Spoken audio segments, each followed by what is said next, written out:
पश्चिम बंगाल में पांचवें चरण के 45 सीटों पर चुनाव से ठीक पहले किए एक ताजा ओपिनियन पोल में टीएमसी को जबरदस्त बढ़त मिलती हुई दिखाई दे रही है। इससे पहले भी कई कंपनियों के ओपिनियन पोल आ चुके हैं जिसमें टीएमसी को एक तरफा जीत मिलते हुए दिखाया गया था। इससे पहले टीएमसी को लगभग 294 सीटों में से 164 सीटें मिलने की अनुमान दिखाया गया था। वहीं बीजेपी को करीब 98 सीटें मिलने के अनुमान दिखाया गया था, लेकिन इस बार एक लेटेस्ट ओपिनियन पोल आया है। ये सर्वे डिजिटल कराया गया था जिसमें कुल 28,000 लोगों ने भाग लिया था। इस सर्वे के अनुसार लगभग 80% लोगों ने यानी कि लगभग 22,000 लोगों ने टीएमसी को 199 सीटें मिलने का उम्मीद जताया है, जबकि बीजेपी को 70 सीटें मिलने का अनुमान जताया है, जबकि लेफ्ट और कांग्रेस के खाते में 22 सीटें मिलने का अनुमान दिखाया है। तो वहीं 7% लोगों का मानना है कि टीएमसी को 80 प्लस सीटें और बीजेपी के खाते में 177 प्लस सीटें जा सकती हैं। इससे पहले दूसरे और तीसरे चरण के बाद भी एक डिजिटल सर्वे कराया गया था जिसमें टीएमसी को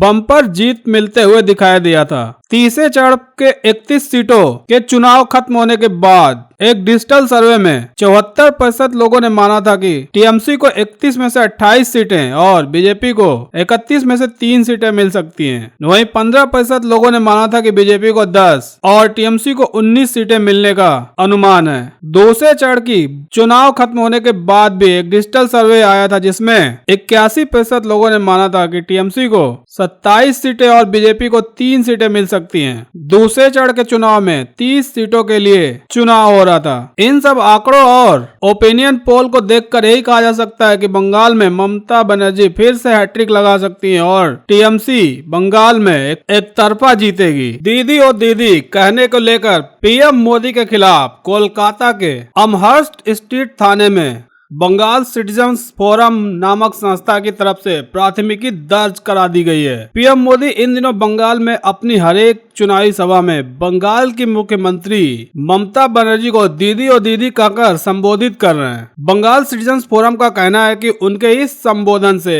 मनचले उकसावे में आ रहे हैं और युवतियों को इन्हीं शब्दों से छेड़ रहे हैं। एक युवती की तरफ से इस तरह के छेड़खानी को लेकर 2 युवक के खिलाफ कोलकाता के एक थाने में प्राथमिकी भी दर्ज कराई जा चुकी है। मनचले पीएम मोदी का अनुसरण कर रहे हैं। बंगाल सिटीजन्स फोरम ने कहा है कि पीएम मोदी को इस तरह की भाषा का इस्तेमाल करते हुए माफी मांगनी चाहिए। फोरम की ओर से अमहर्स्ट स्थित थाने के सामने पीएम मोदी का पुतला भी फूंका गया और चुनाव आयोग से इसकी शिकायत भी की गई है।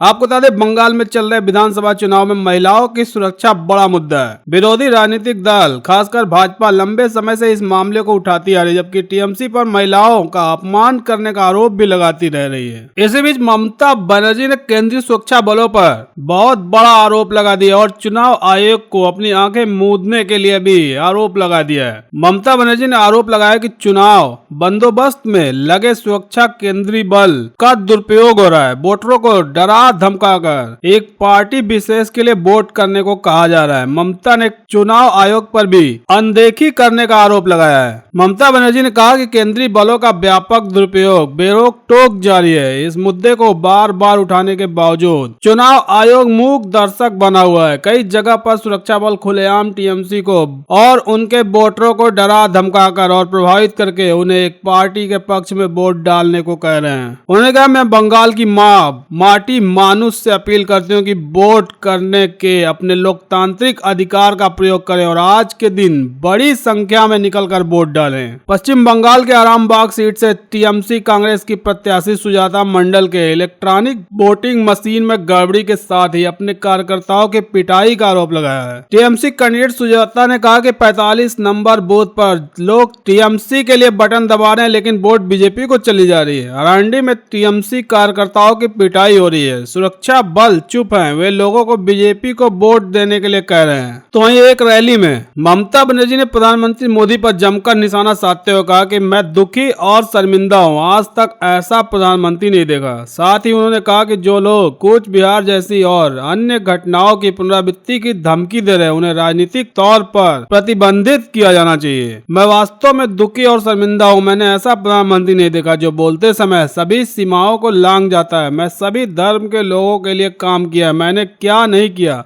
अब एक ही चीज रह गई है, भाजपा हटाओ देश बचाओ। ममता बनर्जी ने राज्य के भाजपा नेताओं को कहा कि जो लोग कूच बिहार जैसी और घटनाओं की पुनरावृत्ति की धमकी दे रहे हैं, उन्हें आखिर क्यों नहीं प्रतिबंधित किया जा रहा है। मैं ऐसी प्रतिक्रिया देखकर हैरान हूँ, सकते में हूँ। ये नेता करना क्या चाहते हैं? उन्हें राजनीतिक तौर पर प्रतिबंधित क्यों नहीं किया जा रहा है? उन्होंने आरोप लगाया कि बीजेपी अपने ही कार्यकर्ताओं और नेताओं को मारकर उनके वाहनों को क्षतिग्रस्त कर रही है ताकि टीएमसी का नाम खराब किया जा सके। अब टीएमसी ने भड़काऊ टिप्पणी के लिए भाजपा नेताओं के खिलाफ कार्रवाई की मांग के लिए चुनाव आयोग को पत्र लिख दिया है। टीएमसी ने चुनाव आयोग से आग्रह किया कि भाजपा के उन नेताओं के विरुद्ध कठोर कार्रवाई करे जिन्होंने कूच बिहार गोलाबारी घटना का कथित तौर पर भड़काऊ टिप्पणी की और 4 निहत्थे नागरिकों की जान चली गई। पत्र में टीएमसी ने कहा है कि भाजपा नेता दिलीप घोष समेत बीजेपी के कई नेता कूच बिहार जैसी और घटनाओं की चेतावनी देकर हिंसा भड़का रहे हैं। पहली घटना का हवाला देते हुए कहा गया कि 11 अप्रैल 2021 को वाराणसी में एक रैली में दिलीप घोष ने कहा कि लोगों ने देखा है कि शीतलकुची में क्या हुआ और चेतावनी दी कि यदि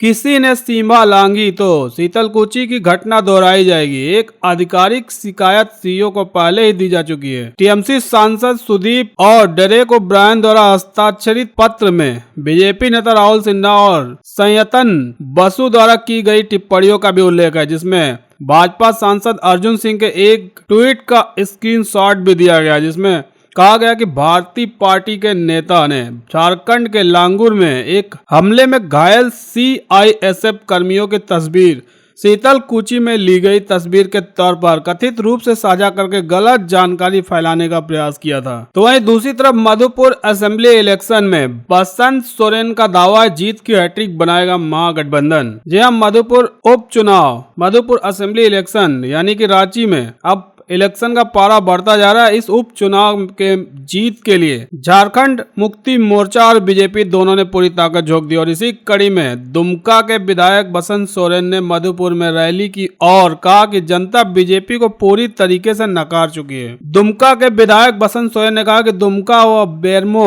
उपचुनाव में महागठबंधन की जीत के बाद अब मधुपुर उपचुनाव में भी गठबंधन की हासिल कर जीत की हैट्रिक लगाएगी। उन्होंने कहा कि मधुपुर जाने के में गिरिडीह पहुंचे थे, जहां झारखंड मुक्ति मोर्चा कार्यकर्ताओं ने उनका स्वागत किया। उन्होंने राज्य की तारीफ करते हुए कहा कि हेमंत सोरेन की सरकार आम जनता की सरकार है। जनता की जरूरतों के अनुरूप मुख्यमंत्री जन प्रतिनिधियों के साथ विचार विमर्श कर जनता के हित में कार्य कर रहे हैं। जनहित में लगातार फैसले लिए जा रहे हैं। उन्होंने कहा कि कोरोना के कारण थोड़ी परेशानी जरूर हुई, इसके बावजूद जनता की सुरक्षा व विकास को लेकर राज्य सरकार गंभीर है। कोरोना के बढ़ते प्रभाव को देखकर राज्य सरकार आए दिनों जनहित में फैसला लेती रहती है। उन्होंने गोंडा सांसद श्रीकांत दुबे द्वारा दिए गए बयान के सवाल पर कहा कि भाजपा के नेताओं में हार की बौखलाहट साफ देखी जा सकती है। जनता भाजपा को नकार चुकी है। आपको बता दें, उपचुनाव को लेकर कुल 6 उम्मीदवार मैदान में है, लेकिन मुकाबला झारखंड मुक्ति मोर्चा प्रत्याशी और झारखंड सरकार के पर्यटन मंत्री हफीजुल हसन और बीजेपी के गंगा नारायण शाह के बीच माना जा रहा है। तो वहीं पश्चिम बंगाल में 5वें चरण से ठीक पहले मुर्शिदाबाद में 14 बम मिले हैं। 17 अप्रैल को 5वें चरण का चुनाव होना है। इससे पहले पश्चिम बंगाल के मुर्शिदाबाद जिले के शमशेरगंज